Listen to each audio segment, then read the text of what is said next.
All right, well, it's been a while since I've made a semi-retirement video, so here you go, the next thing. And in this one, I want to change it up a little bit because so far I think I've shown semi-retirement in a pretty positive light, but my life has not been perfect since I quit my teaching job. There have been some struggles along the way, and like any transition, it's got pluses and minuses to it. So today I want to talk about what some of the bummers have been since I semi-retired, the things that I actually maybe kind of miss from back when I was back in the grind working full-time. By the way, I've got my little helper over here. This is Bugaboo. He's a cat we've had for about a year, and he is just really wanting some attention, but I wanted to film a video, so we'll see how that goes. But anyway, so I have a little list of some of the things that have kind of bummed me out since I semi-retired, and some of them were some real surprises, so I thought it might be cool to share those. The first one is frugal exhaustion, is what I would call it. So back when Mary and I were both earning the big bucks, and for us, the highest we ever earned was we were both bringing in about $45,000 a year. Those were the years where we were just... Our expenses are somewhere around about $30,000 a year, so we were packing away like 2/3 of what we were earning at the time.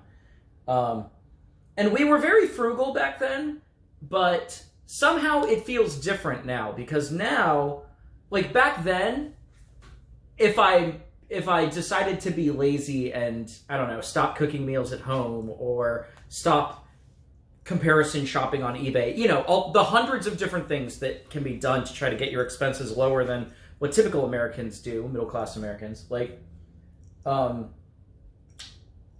when we were working full-time, it kind of felt like we were doing extra credit assignments by keeping our expenses really low. It didn't feel like it was something we had to do, we chose to do it. And now the feeling is a little different. Like, we do not earn enough money anymore to be able to afford to not get a good deal. Like, we need our dollars to be used very efficiently now. And honestly, sometimes that gets a little annoying. Sometimes I'm a little jealous of people who, when they want something, they just go buy it. They don't have to, like, wait until it's on sale or try to wait until someone on Craigslist is selling it. You know what I'm talking about. They don't have to, they just go to the grocery store and buy whatever they want. Well, I don't. I pay attention to what the sales are, and it doesn't matter what I'm in the mood for this week. What's something that's nutritious that's on sale? So some days it's just kind of a bummer. Like, I get really tired of having to always stretch my dollars every single time. I mean, there's a handful of things that we kind of spend the normal amount on as a treat, but not very often. Generally, it's just not in the cards for us to spend our money the way normal people do. We have to stretch those dollars and use them efficiently. It's exhausting sometimes.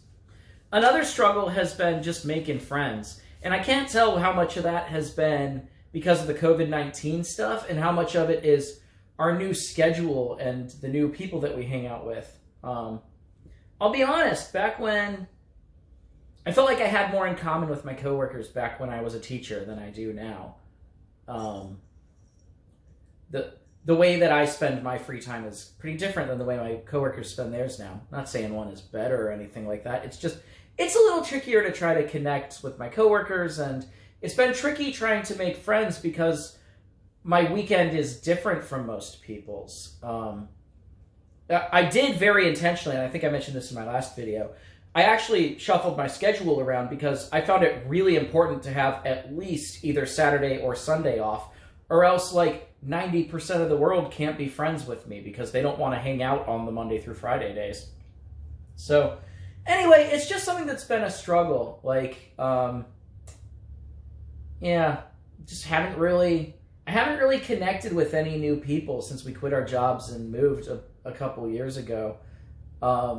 In terms of like, if my car broke down and I really needed help with something, or if I was struggling with a major problem and I needed someone to kind of help me out with that, I don't really have any friends right now who are close enough that I could actually kind of count on them.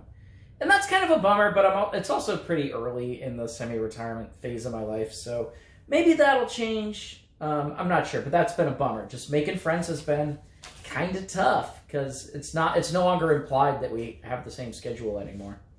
I never appreciated how easy it was to find events and things to do on Saturdays and Sundays. Turns out there's not many people to hang out with Tuesday afternoon, you know? This next one is a big one. So, like, before I semi-retired, I remember I used the fact that I had to work full-time as sort of an excuse for a lot of things. Like, oh, well, you know why I don't have, like, a super built-up body with in perfect physical condition? It's because I have to get up before the sun does and go teach every day. If I didn't have to do that, if only my 40-hour-a-week job weren't in the way, then I would have a perfect body. And it's like, well, actually, now I don't have any excuses anymore. And guess what? I don't have a six-pack yet. It's been 2 years. So, like, I remember I used to have this idea that, like, okay, I'm finally going to live up to my full potential now that I'm not just constantly exhausted and stressed from a job anymore.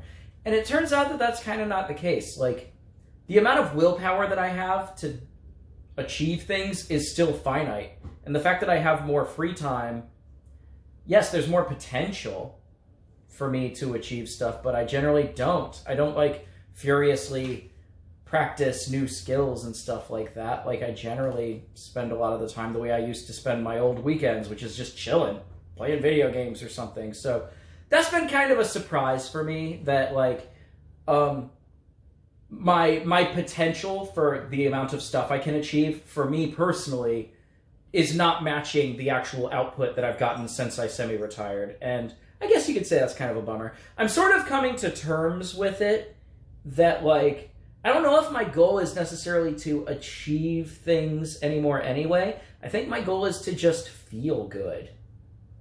And maybe some people might not think that that's a worthy goal, but I think that's what I'm kind of after these days, is to just, like, have fun and be on vacation, like, 3 or 4 days a week, every week. So, what else? Another one that surprised me. Bugaboo, what are you doing, man? I'm doing a video. But another one that kind of surprised me was, at first when I quit my teaching job, the extra leisure time and being able to sleep in every single morning was just, like, amazing. It blew my mind, like, wow, the sun woke me up this morning and not an alarm clock. What a cool thing. And oh my gosh, I slept in yesterday too. I've slept in 4 days in a row. Well, guess what? Now I never get up before 8 a.m. Like, literally ever. The sun is always up by the time I pull my butt out of bed and start doing stuff. And there's a diminishing returns on that. It doesn't feel special anymore. Dude, this cat. It doesn't feel special anymore sleeping in or having lots of free time because now I have so much of it. It's the same way that, like, food stops being such this amazing thing that you really look forward to when you no longer have a scarcity of it, when you can go to the pantry and grab something anytime. It's scarcity of something that makes it really special, right? And now that I no longer have a scarcity of free time, just the fact that I have 7 hours of free time alone today is no longer enough to really be satisfying for me. I have to use that free time in a way that's satisfying. Like, I don't know if that makes sense, but leisure and rest in and of themselves do not necessarily mean that I have a good day anymore. They did at first. They were really special for a time, but now they're just, I don't know. That's just the life that I have now. It's kind of like when you were a kid. It didn't feel special that you got to sleep in. You always do, right? And then I have one last one that's been kind of a bummer since I semi-retired, which is I like my job that I have. I'm doing delivery driving for Jimmy John's. It's where I'm earning most of my money these days. It's really kind of stabilized for me. Got the same schedule. I'm not really screwing around with a lot of the other, what do you call it, gig economy side hustle stuff anymore. I'm doing a little bit, but mostly I'm getting like 70% of my money from kind of one source now. And the job is definitely easier. They do not expect as much creative energy from me. They don't expect me to answer emails on weekends or whatever. Like, I love the fact that it's hourly, and when I punch out, they're not allowed to ask me to do a darn thing. I will not lift a finger for my employer when I'm not on the clock. And I love having a job that's like that, because my previous career was nothing like that at all. I was getting up at 3 a.m. to score papers and stuff sometimes. But it's not perfect. The job that I have now, while it's a simpler job, is still not stress-free. There's a high turnover, so I've worked for like, in the last year, like 2 years, I've worked for like, I don't know, 4 or 5 different bosses and stuff like that. It just changes a lot. There's less stability to it.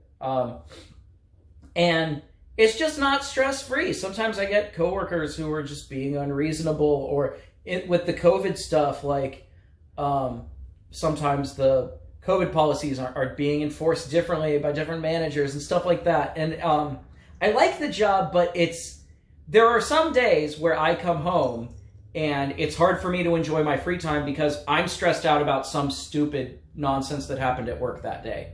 And here's what has been the big surprise for me, because we know, there we go, Bugaboo, chill.